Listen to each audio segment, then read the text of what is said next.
Muy bien, Shabbat Shalom, bienvenidos, Javerim. Como les decía ahora, justo antes de empezar la grabación, vamos a seguir comentando las implicaciones de los mandamientos 313, 314, según esta lista del libro Sefer HaMitzvot, que compondría en su momento Maimónides y lo comentó a su manera. Nosotros lo que estamos haciendo aquí es una especie de auditoría.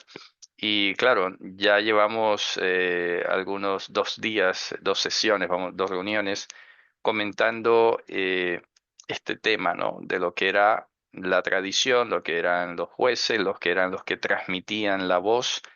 Y claro, todo ha empezado prácticamente desde aquí, desde el mandamiento 312, porque sí, prácticamente 312, cuando hablábamos de que no estaba permitido o bien visto mostrar diferencias con los que habían sido los transmisores de lo que se había escuchado, es decir, de la Torá.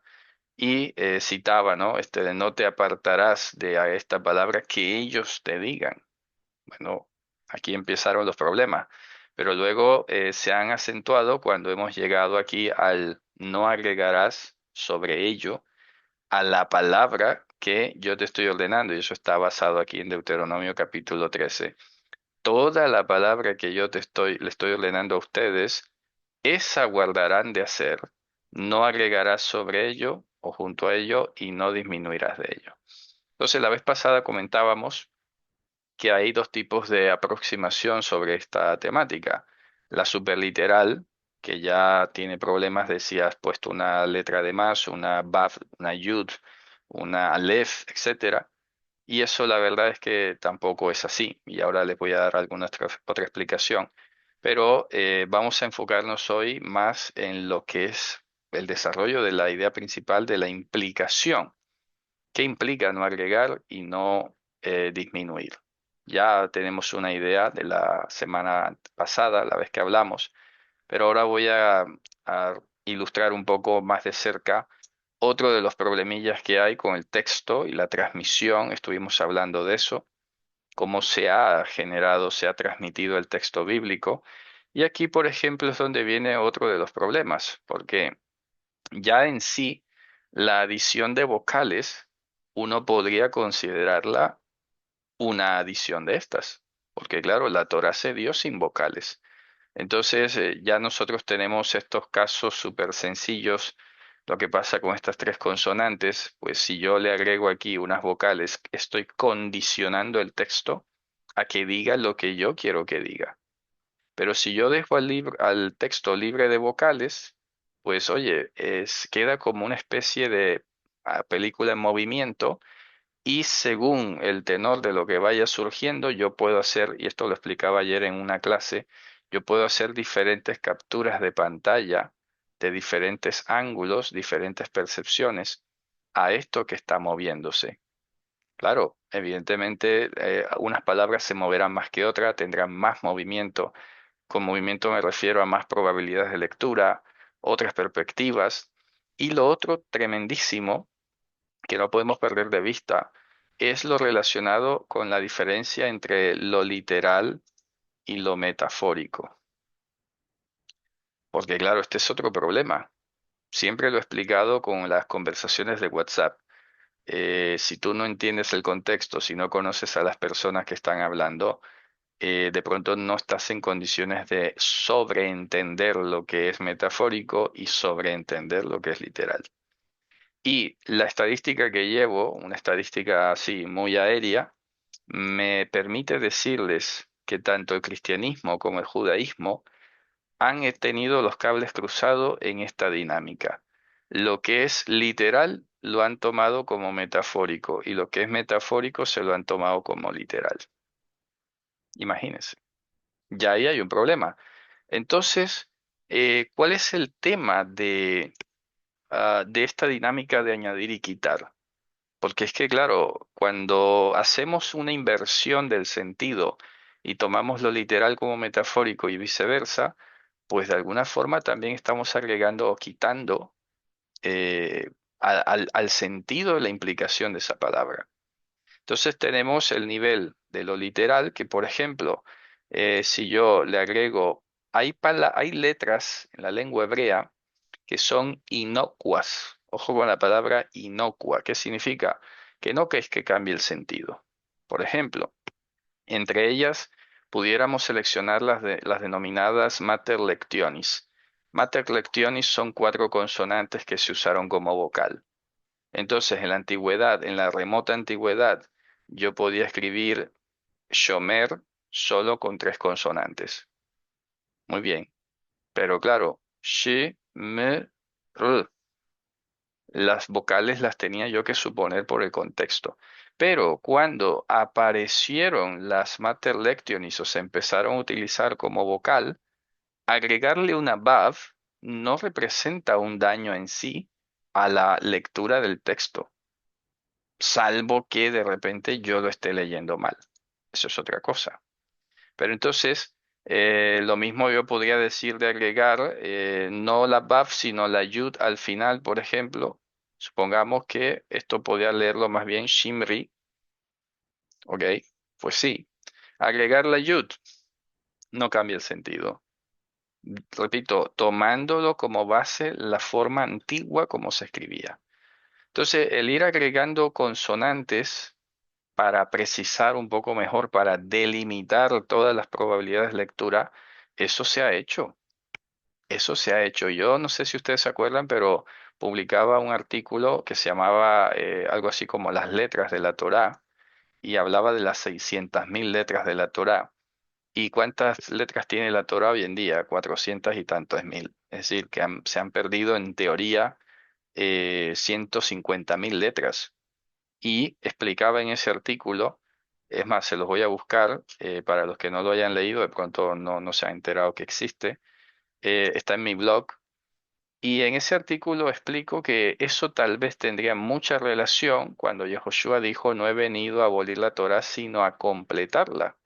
Dentro de todas las posibilidades, repito, está esta, del hecho de ir agregando las letras que hacía falta para que la idea original del texto se mantuviese correctamente y no se distorsionase según las interpretaciones o la especulación. ¿Ok?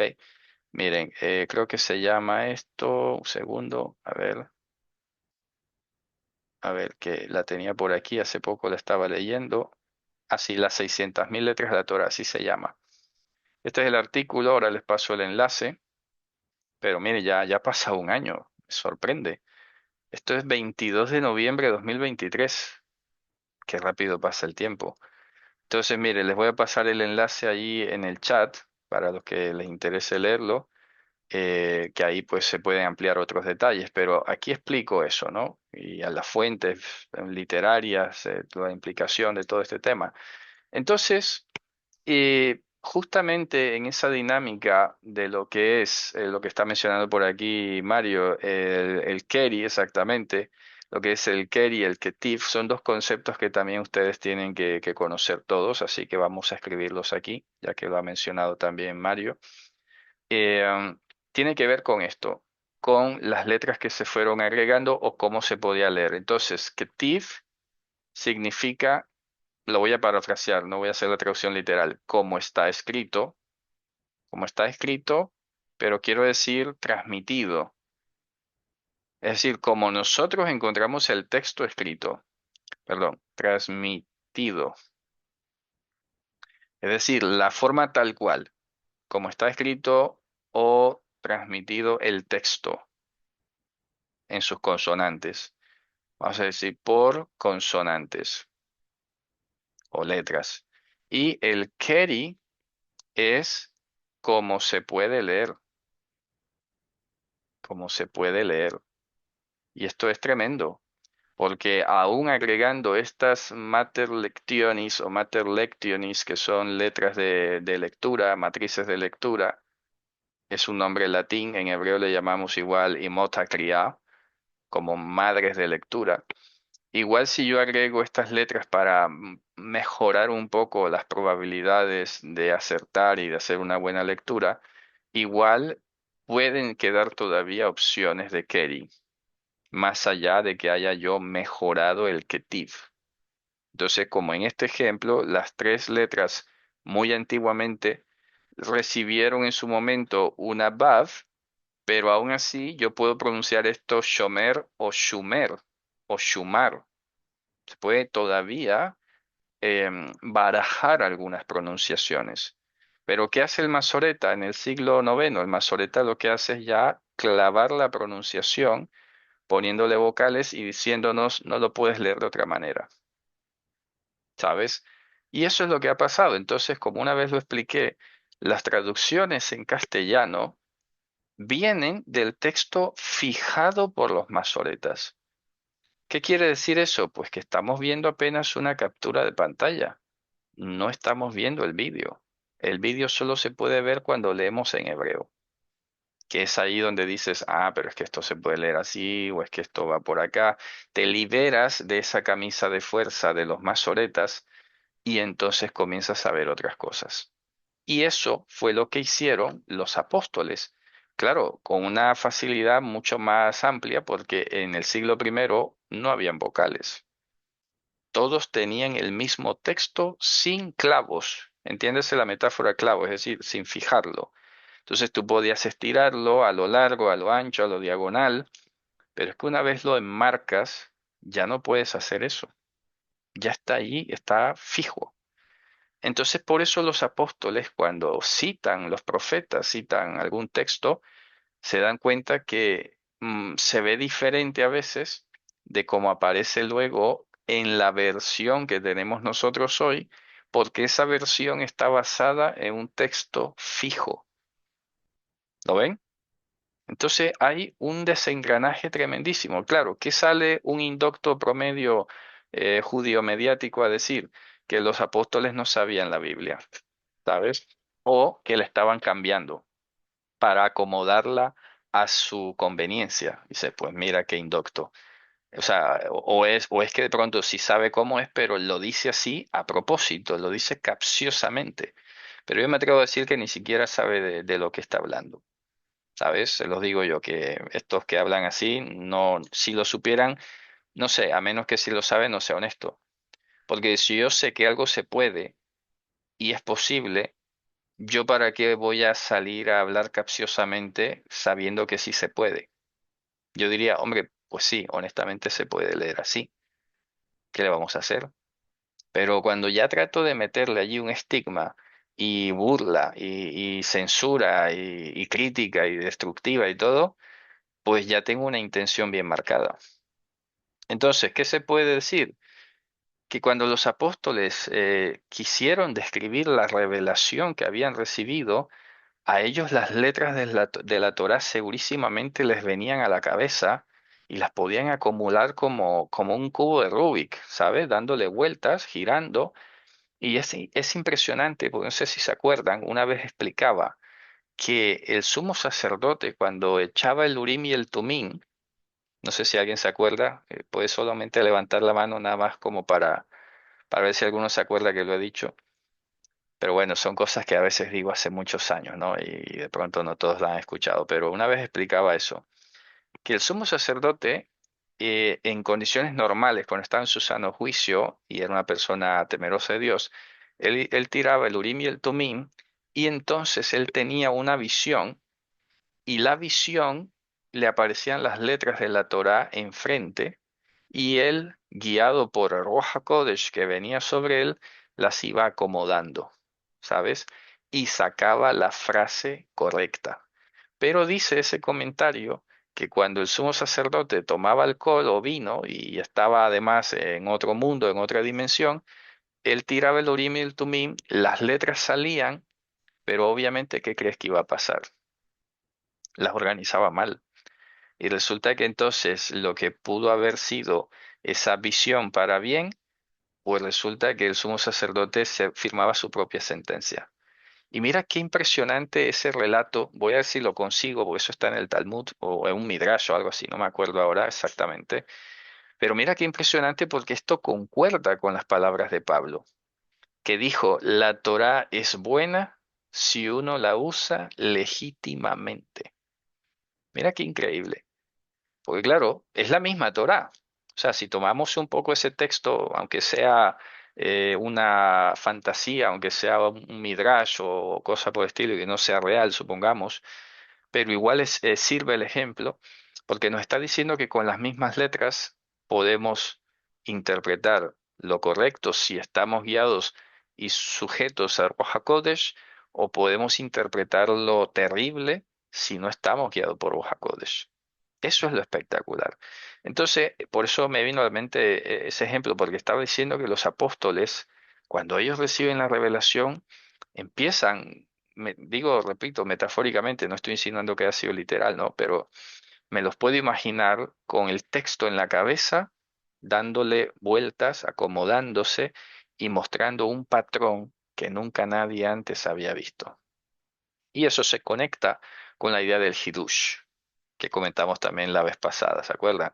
Entonces Maimónides, cuando se dio cuenta que esto del Hidush, que ya sale en el Talmud, se los mostré aquí, se le podía salir de las manos y volverse un lío, entonces Maimónides dijo, no, no, el Hidush solo es posible y es aceptable cuando no contradices a los sabios. Ya, pues, hasta aquí llegamos. Alguien creo que me había preguntado en el canal, no sé si está aquí presente, pero alguien me había dejado una pregunta como que si todavía nosotros podíamos hacer Hidush. Y dice, hombre, pues por supuesto que sí. Lo que pasa es que en este caso ya quisiera Maimónides que tener o poder gozar de un respaldo como el que ha dado el Ruach HaKodesh a los autores del Evangelio para poder decir todo Hidush, lo que voy a decir ahora, todo Hidush es bienvenido siempre y cuando no contradiga el Evangelio. Ahí está.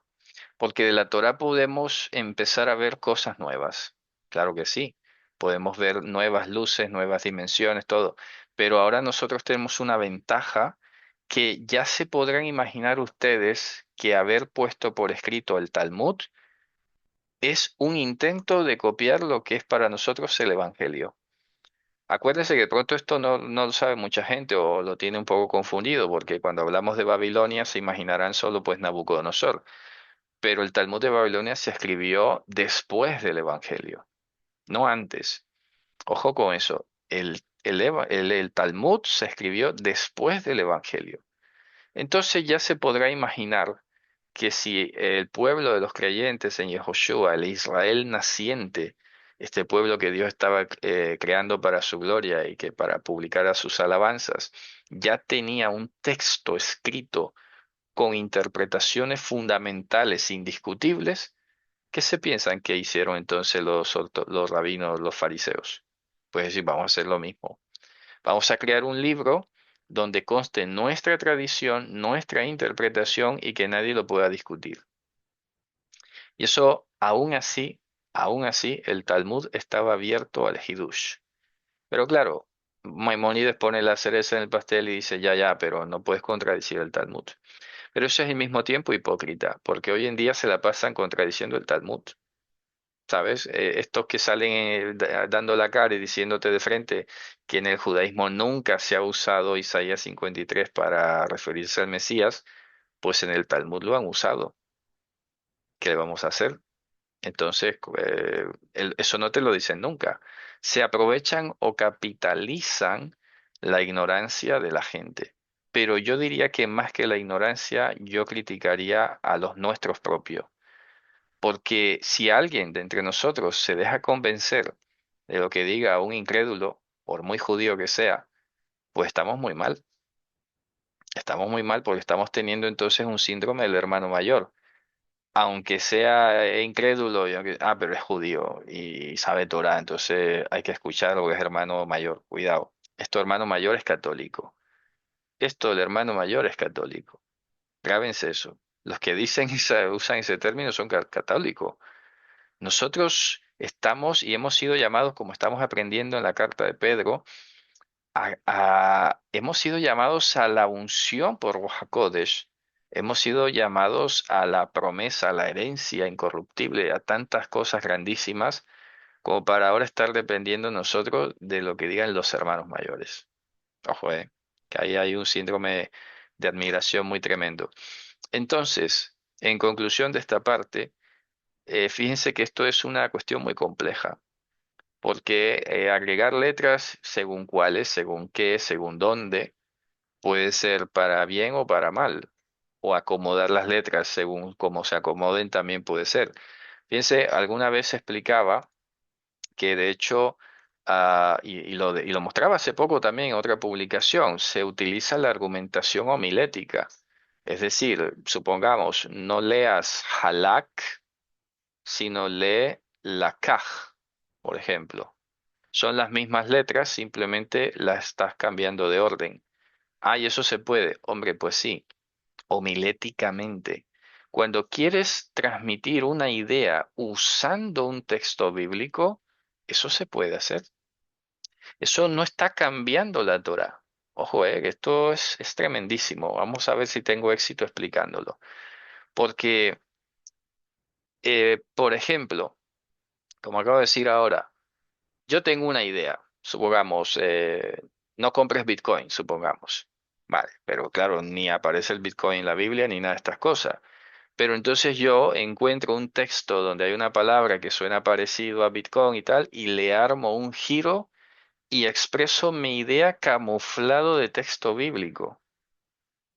Y hace sentido, ¿sabes? Y dice, ah, mira qué interesante. Entonces, eso ni siquiera se llama eisegesis. Acuérdense que eisegesis es hacer que el texto diga lo que yo quiero. Ni siquiera es eso, porque esto es una cuestión efímera. No tiene la intención de establecerse como doctrina, ni como enseñanza, ni como nueva interpretación. Yo me acuerdo que les compartía, ¿se acuerdan si han leído ese artículo en el Facebook? Cuando publicaba de lo que era golpear a un judío. ¿Se acuerdan que cité un texto de la tradición y ahí mencionaba un artilugio exegético, perdón, artilugio homilético?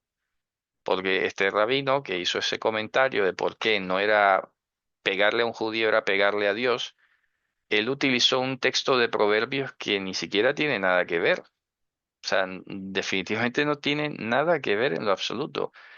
Pero su idea de transmitir esto usando textos que suenen a Torá, oye, eso no está mal visto. ¿Sabes? No, no está mal visto y son enseñanzas súper pedagógicas nada más que, repito, no tienen la intención de establecerse como ni siquiera un hidush, ni como una doctrina nueva, ni una interpretación válida. Lo que pasa es que a veces estamos también nosotros como demasiado eh, predispuestos a tomarnos todo literalmente. ¿Sabes? Si yo digo algo, ah, pues mira lo que dijo. A ver, ¿sabes? Esto me viene a la memoria, que esto también lo he dicho en algún momento.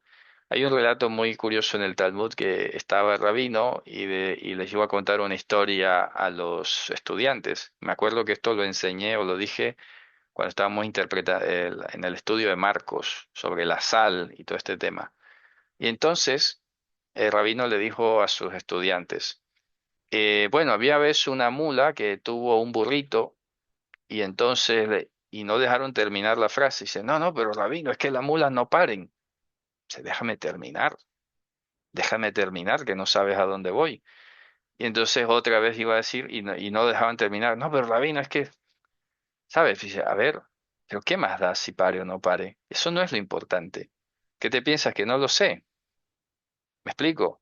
Ojo, ¿eh? Esto es lo bueno de estas historias cuando las lees, porque nos ayudan de alguna forma a entrenar nuestra forma de pensar para entender lo que estaban haciendo los discípulos.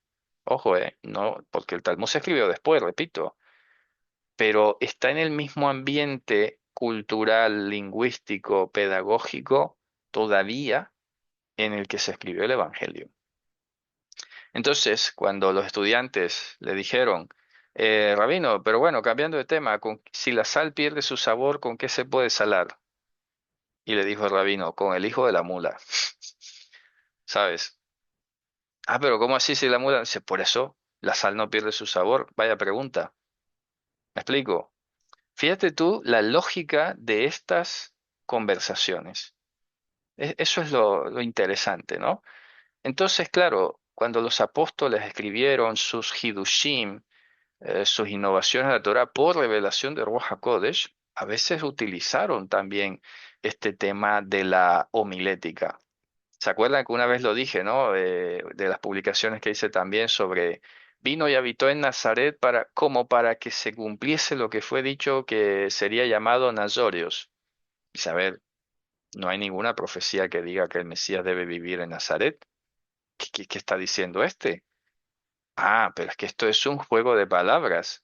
Esto es un pesher, eso lo expliqué, es un pesher homilético en el que se asocia el sonido de Netzer, que sí está en la profecía, con la ciudad de Nazrat, que es Nazaret, que además, dicho sea de paso, es muy probable que sea árabe ese nombre, no hebreo, para más irritación, ¿no? Para más crispación de algunos, porque claro, Nazaret no aparece en ningún texto de la literatura judía. Y más de uno en su momento ha querido negar la existencia de Nazaret y decir que es que eso se lo inventó el Evangelio. Y dice, no, no, no se lo ha inventado. Es un nombre árabe, por si acaso no te gustaba el árabe, ¿sabes? Y si tú te fijas, algunas de las aldeas galileas donde se movió Jesús eran árabes. Eso también lo he comentado, porque a veces tenemos la impresión de que en la época de Joshua todos eran absolutamente judíos y ahí no había ningún extranjero. Eso no es verdad.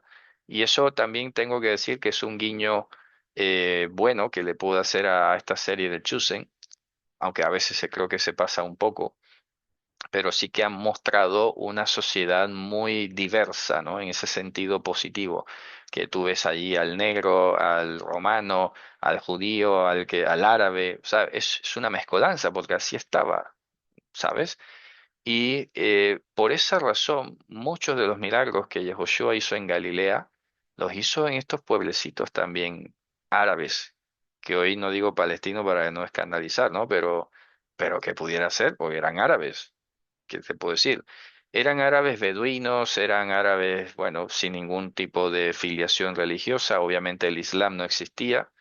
Acuérdense que árabe no es lo mismo que islámico ni musulmán, son dos cosas diferentes. Entonces, esta gente vivía allí. Pero ¿qué hace Mateo?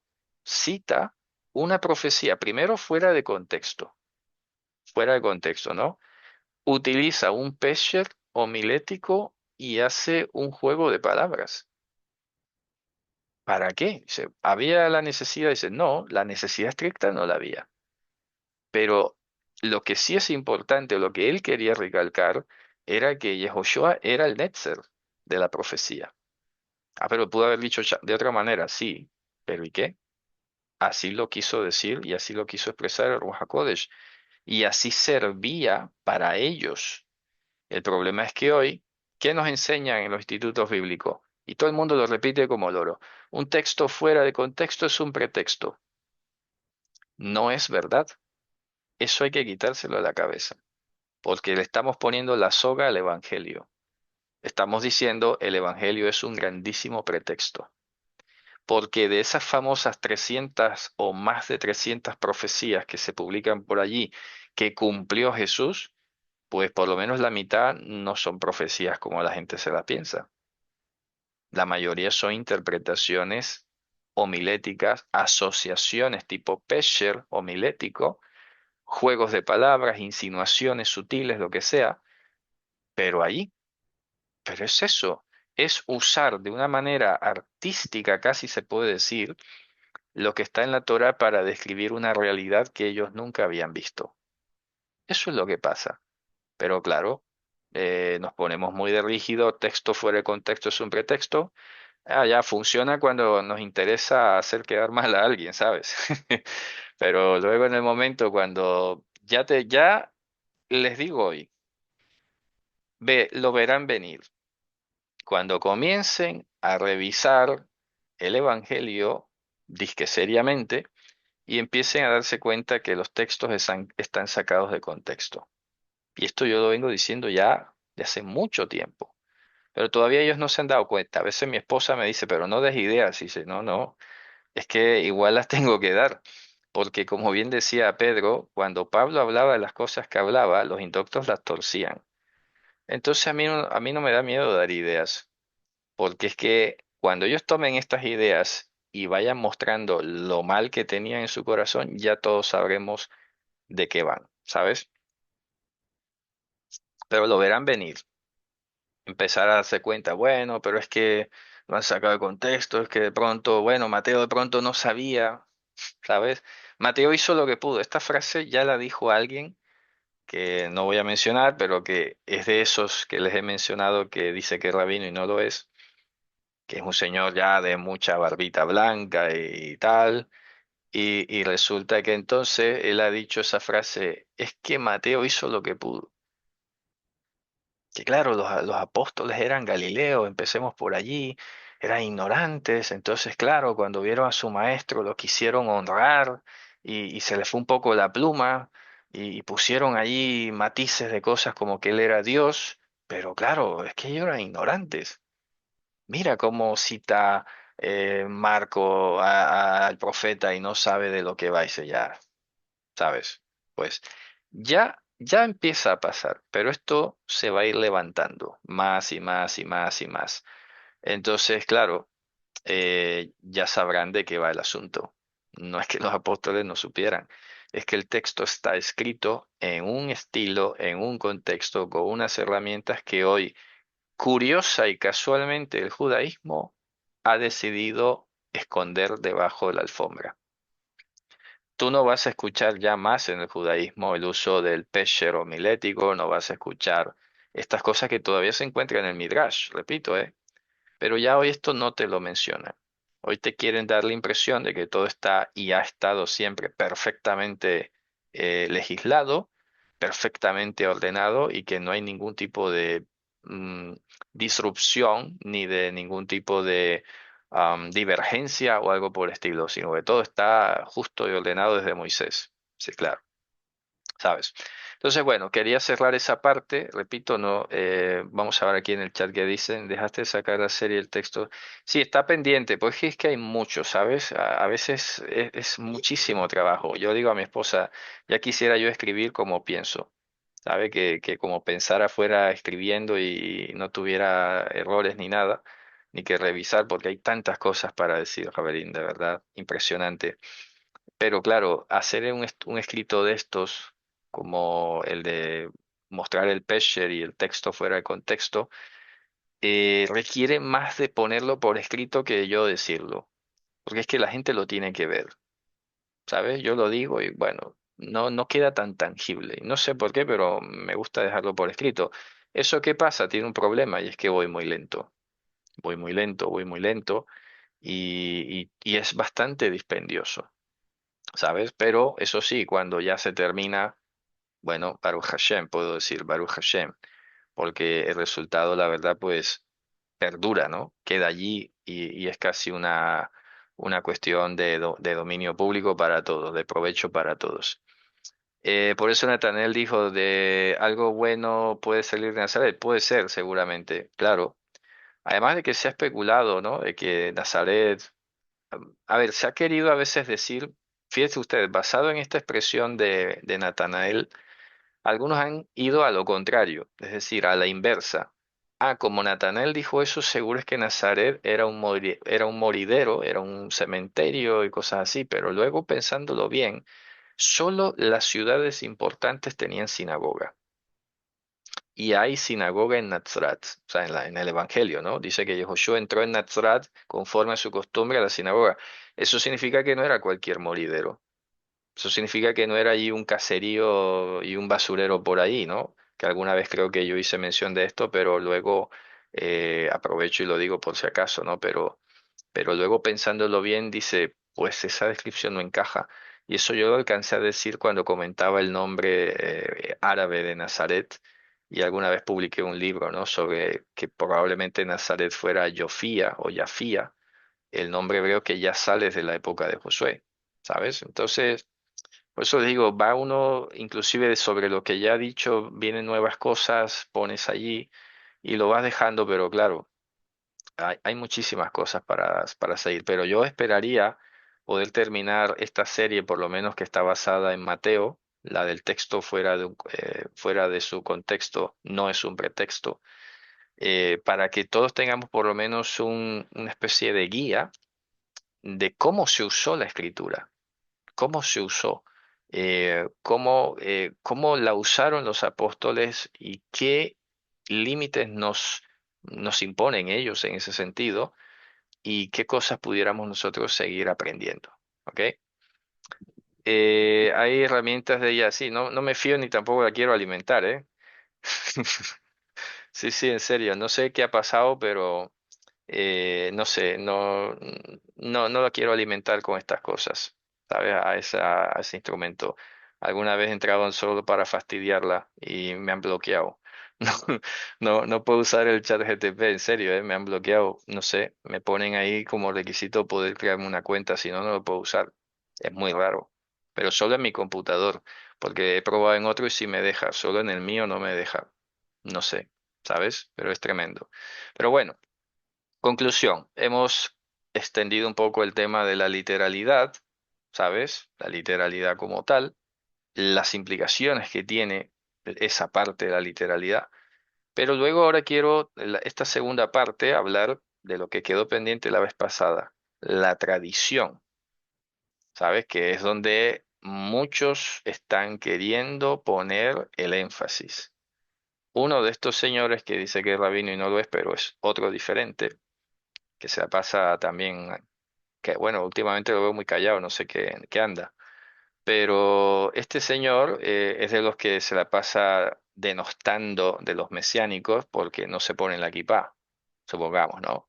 ¿Cómo es eso posible que uses tzitzit y no tengas kipá? ¿Y este de qué va? ¿Sabes qué le pasa? Este señor siempre se la ha pasado dando a entender como que él es súper ortodoxo pero al mismo tiempo no lo quiere en el mundo ortodoxo. O sea, es muy extraño, es como crear su propia burbuja dentro de un mundo imaginario, ¿sabes? Y resulta que al fin y al cabo tú dices, bueno, a ver, o este está, no sé, en su burbuja y es así y ya está, o es que es un instrumento enviado para otras cosas, ¿sabes? Ahí está el detalle. Esa ambigüedad es la que tampoco me gusta ni me queda clara. Porque dice, bueno, está que juega, ¿sabes? ¿Está en su mundo o lo han enviado? Y así está pasando que esta idea de que hay que seguir la tradición, porque es que los hermanos mayores, de nuevo, así lo han hecho, así lo han dicho, pues eso es lo que he estado yo precisamente en los últimos tiempos, poniéndole, inclusive con mi propio ejemplo, un límite, ¿sabes? Y permitirnos no sujetarnos a la tradición y no sentirnos mal por eso. Y justamente estamos en el mes en el que se conmemora la Hanukkah y ustedes saben, yo he optado siempre, bueno, desde el 2020 que hice el estudio este, yo dije, pues no nos vamos a meter a criticar a los hermanos que no celebren o no conmemoren la Hanukkah. No pasa nada.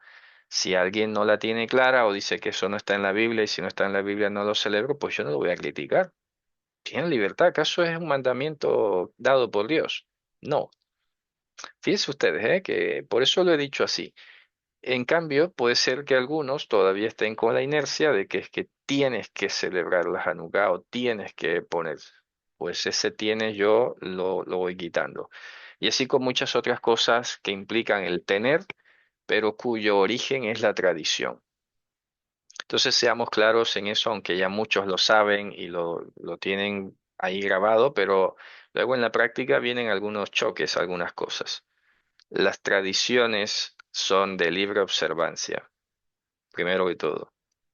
Eh, Habrá tradiciones que algunas nos parecerán buenas, didácticas, y esa debe ser su configuración.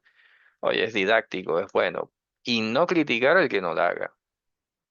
Y no lo estoy diciendo yo, lo dijo ya el apóstol Pablo. Eso lo estudiamos en Romanos 14, cuando habla del débil, reciban al débil en la emuná, y los que sean fuertes reciban y tal.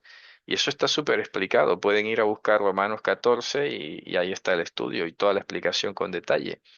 Porque ahí lo que pasaba era eso. En el momento histórico estaban los judíos que habían sido judíos de toda la vida con tradición y todo, y los nuevos creyentes de origen gentil. Entonces, los choques estaban viniendo, fíjense, no exactamente por la Torá. Y eso es importante señalarlo. Los gentiles no chocaban con la Torá, estaban poniéndose en choque con la tradición. Entonces, a donde Pablo dice, a ver, primero, pues el gentil, que es fuerte, que sabe que no necesita tradición, pues no critique al hermano judío, pero el judío no quiera imponer la tradición al gentil. Y así podemos vivir perfectamente en paz. Si entre nosotros, supongamos, hay alguien que le gusta el sidur y le gustan las oraciones y nos vamos a reunir, pues mira, que se lea su libro ahí él solo, ¿no? Pero que no vaya a decir ahora es que todos tenemos que leer el sidur. Y tampoco vamos nosotros a decirle, no, no leas el sidur porque eso es malo. Pues no, son sus tradiciones, son sus cosas. Pero eso es importante tenerlo presente, sobre todo para los que algún día vayan a ser líderes de algún grupo o comunidad. Porque, claro, luego tendemos por inercia y a veces no nos percatamos de que cuando estamos en grupos queremos que todos estemos iguales. No sé por qué. Yo creo que eso nos ha quedado de usar uniforme en el colegio y en los trabajos que también nos ponen uniforme y todo siempre igual. No sé por qué, ¿sabes? No, no estamos muy acostumbrados a la diversidad en ese sentido y a dejar que la gente, oye, después que no esté violando la Torá, después que no esté llevando la contraria al Evangelio, pues ¿qué más da? ¿Sabes? Si a este le gusta ponerse el talid y al otro no, no pasa nada. No pasa nada. ¿Sabes? Pero querer luego imponerlo, eso es otra cosa. Y lo mismo vale la pena decirlo, que alguna vez lo he dicho y lo voy a repetir.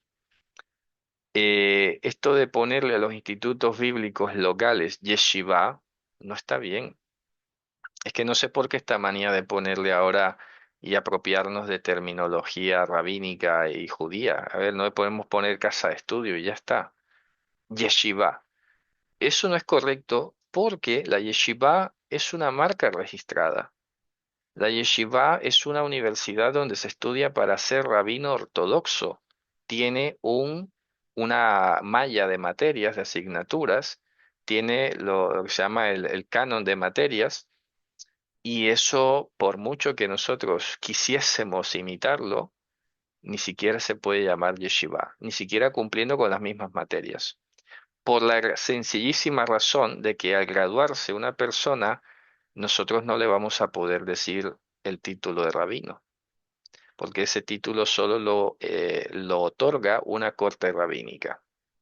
O sea, de verdad, hay que dejar ser ilusos, hay que dejar de ser, no sé, o románticos o con exceso de admiración o de complejos, o yo no sé qué pasa, de verdad. Pero esto de ponerse ahora rabino, porque antes era pastor, ahora es rabino, o de ponerle yeshiva a lo que era la escuela bíblica, eso no está bien. No habla bien de nosotros.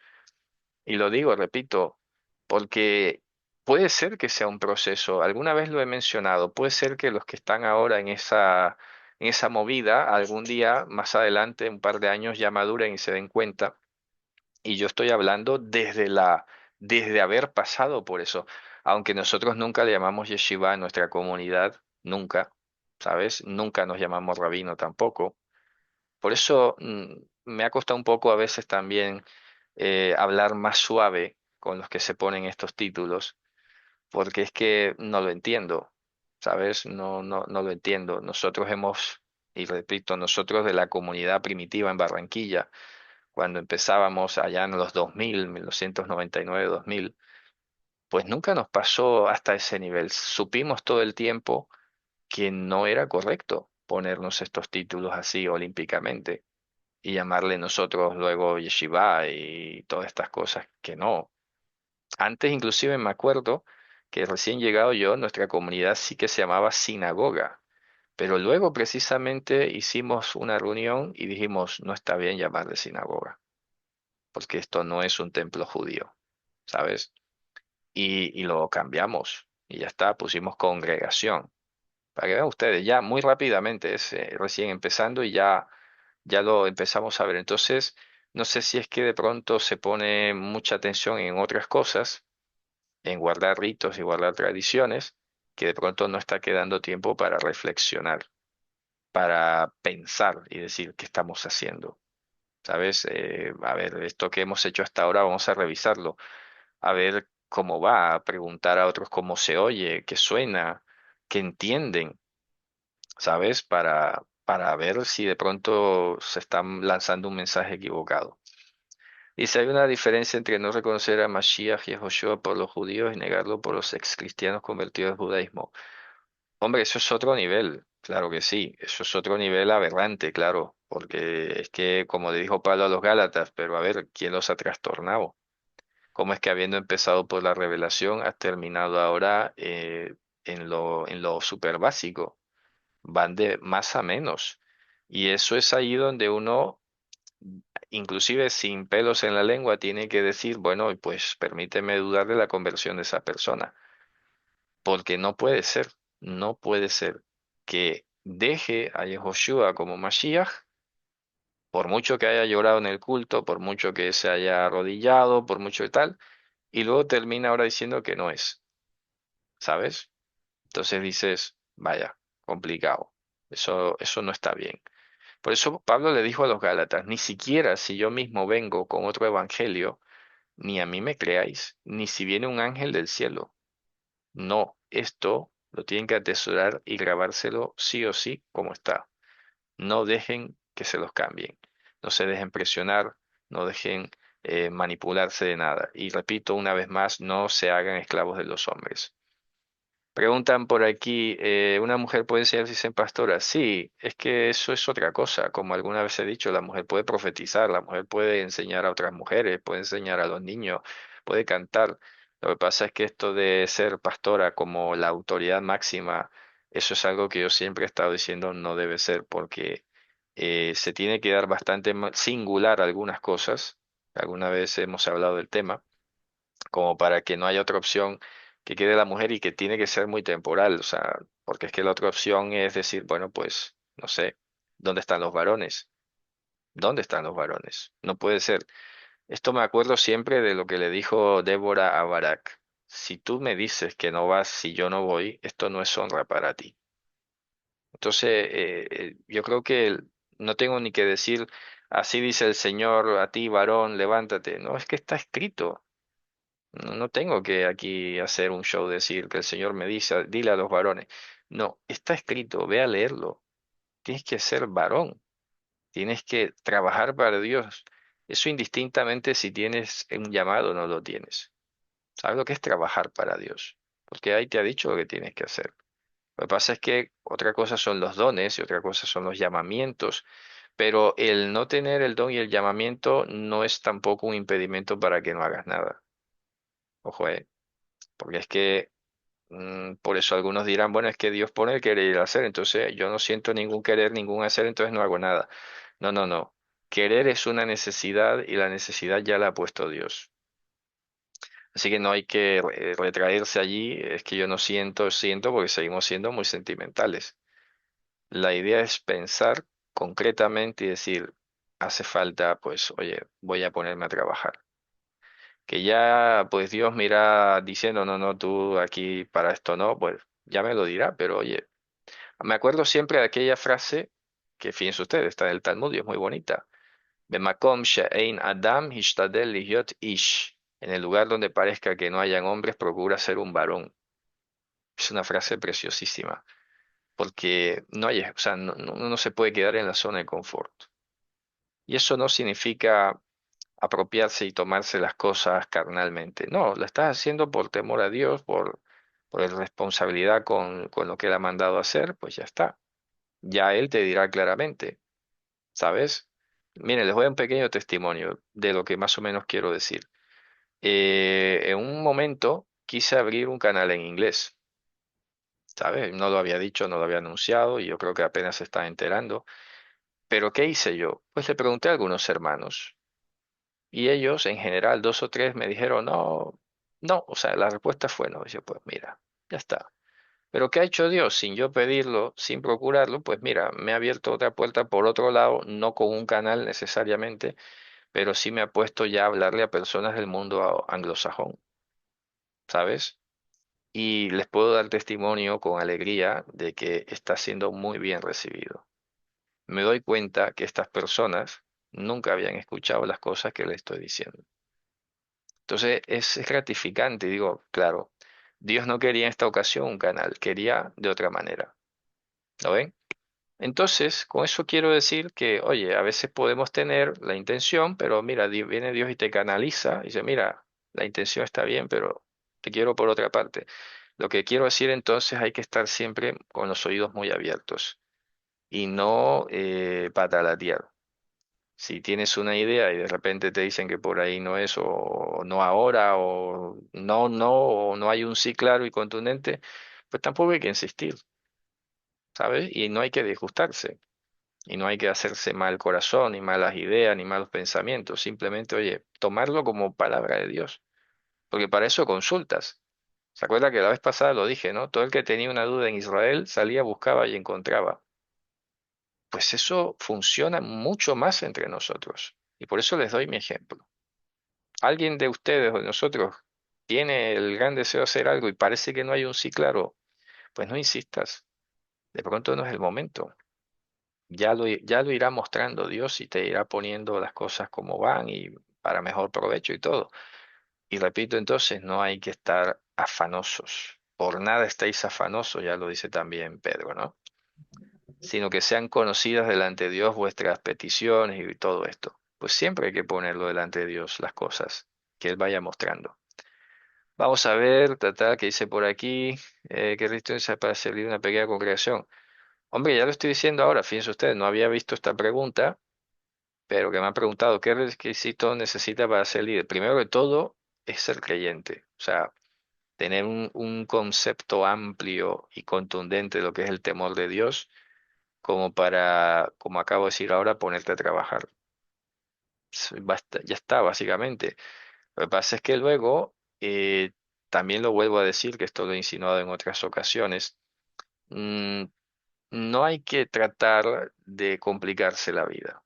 Acuérdese del endemoniado Gadareno. Jesús le dijo, ve y cuenta lo que Dios ha hecho por ti. Con esto, ¿qué quiero decir? Que tampoco ahora para ser un buen maestro de hebreo, de la Torá, del Evangelio, ahora tengo que usar palabras en hebreo y todo demás. No, no. Empieza por lo básico y ya Dios te irá mostrando que si quieres enterarte de algunas cosas, mira, modestamente hay unos estudios, hay unas publicaciones que he compartido, de pronto te sirven de base, de referencia, pero es que la intención se va a notar muchísimo. Alguien hace poco hizo una publicación interesante sobre esto, que se notará muchísimo la intención, al fin y al cabo.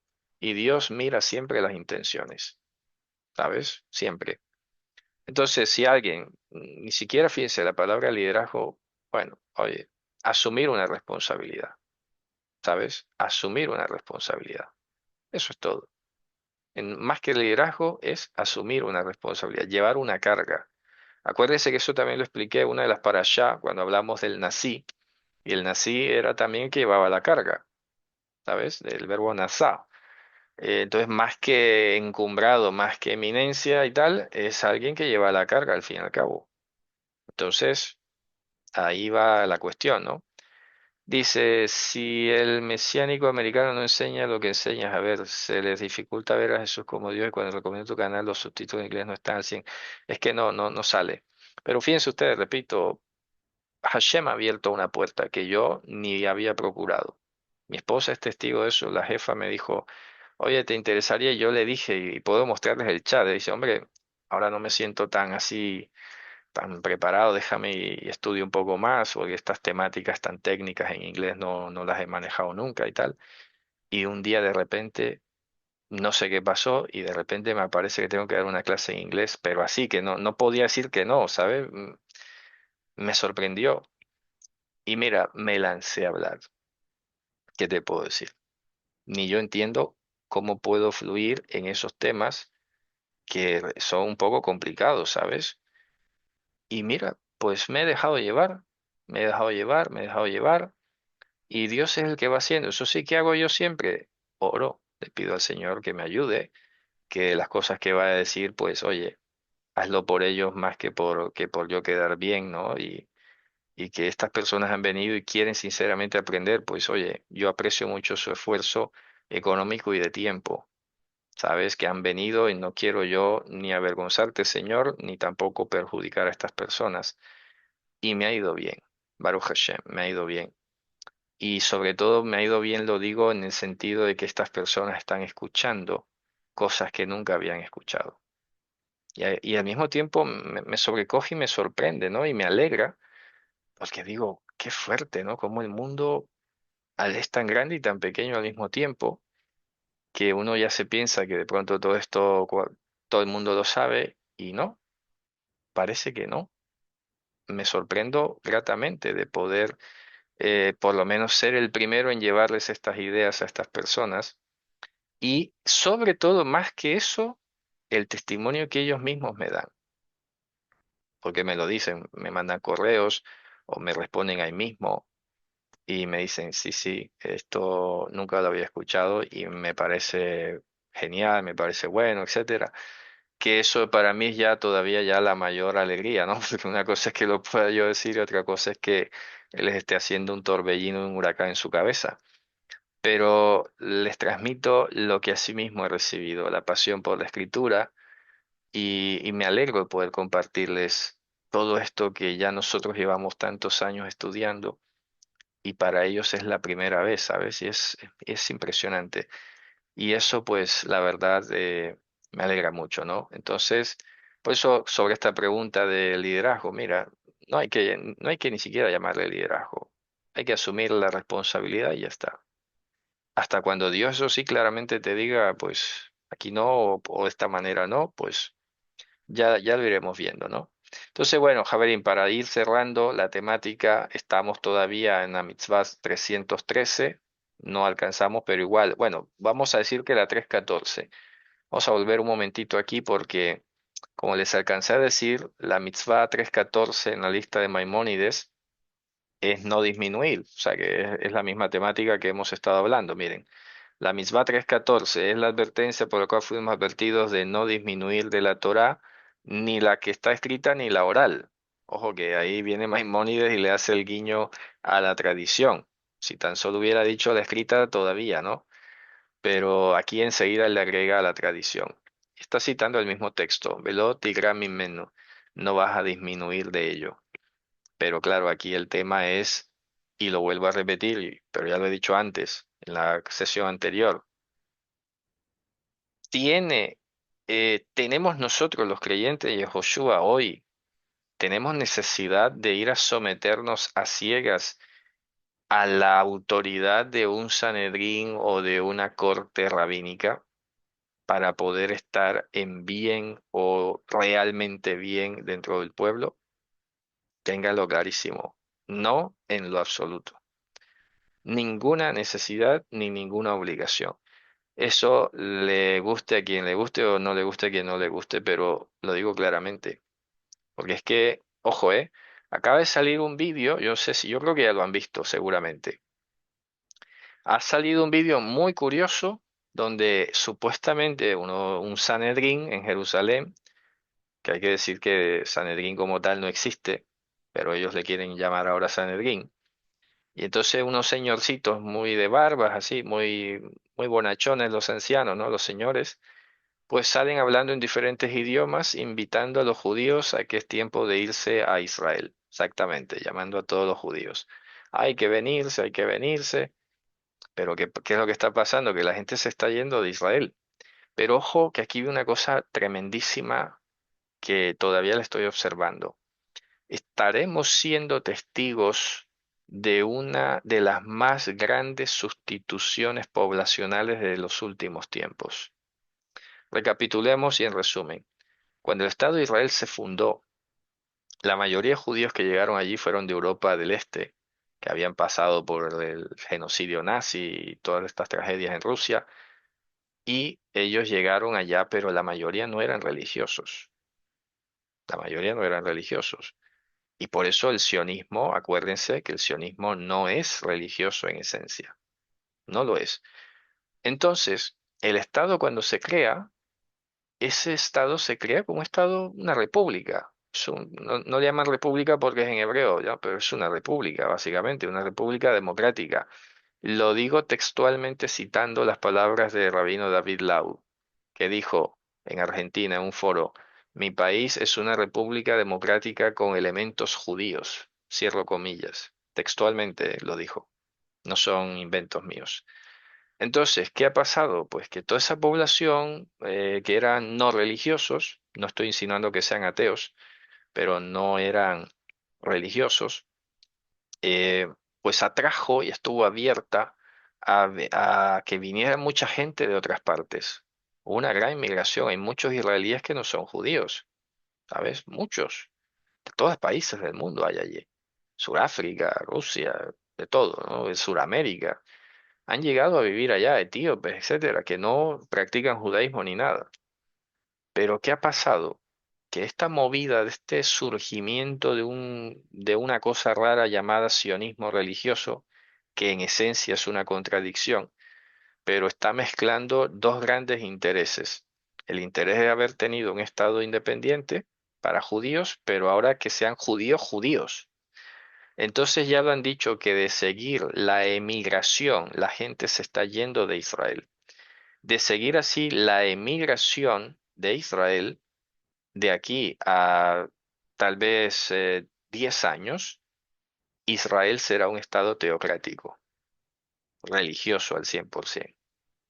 Entonces, claro, ahora tiene sentido que se han ido, pueden buscar las cifras, cuánta gente ha emigrado de Israel. Yo creo que van más de 700.000 personas, ¿sabes? Vamos a ver si puedo mostrarles el dato por aquí,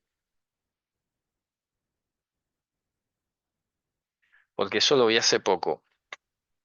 En total han emigrado más de 700.000 personas, miren. Vamos a ver si sale el dato por aquí. Miren, y sale Yenet, que es el periódico Yediot Ahronot de Israel, y lo pone aquí, miren. Dice, preocupante, aumentó, creo que tiene tilde, es que no lo he leído bien, a ver. Aumentó la inmigración de israelíes nacidos en Israel. Según informa el Instituto Shoresh, entre enero y septiembre de 2023 hubo un aumento de 42% en el número de personas que abandonaron Israel y una disminución del 7% en el número de repatriados. ¿Se dan cuenta de lo que está pasando? Esto no sale en las noticias así, ¿sabes? Da la impresión de que todo está de maravilla y que todo es el pueblo. Dice, no, no, es que los que han nacido allí y son de ahí se están yendo. ¿Por qué se están yendo? No solo por el tema de la guerra, no solo por los problemas que hay, es por el advenimiento de una transformación del Estado. Y ahora tiene mucho sentido que estos señores salgan a un vídeo en todos los idiomas posibles diciendo a los judíos, ojo, judíos ellos significa ortodoxos, que vendan todo, que recojan todo y se vayan a vivir a Israel. Sí, claro. Eso se llama de toda la vida sustitución poblacional. Entonces, el momento que allí la mayoría, que ya lo es, que ya ha sido, empieza a ser una mayoría ortodoxa, va a empezar a legislar en favor de intereses puramente religiosos. Y es ahí donde pues ya vendrán otras cosas, ¿sabes? Entonces, tremendo, ¿no? Lo que pasa con todo este tema. Y pues hay que estar observando, pero es una gran sustitución que se ha tomado, ojo, 80 años. A mí lo que me sorprende es qué tan planeado estuvo esto, porque los ortodoxos del mundo dejaron que se metiera en el lío los sionistas, fundaron el Estado, establecieron todo, y ahora cuando ya está todo hecho, se venga, afuera, que vamos nosotros. Ojo, más o menos así y suena muy planeado.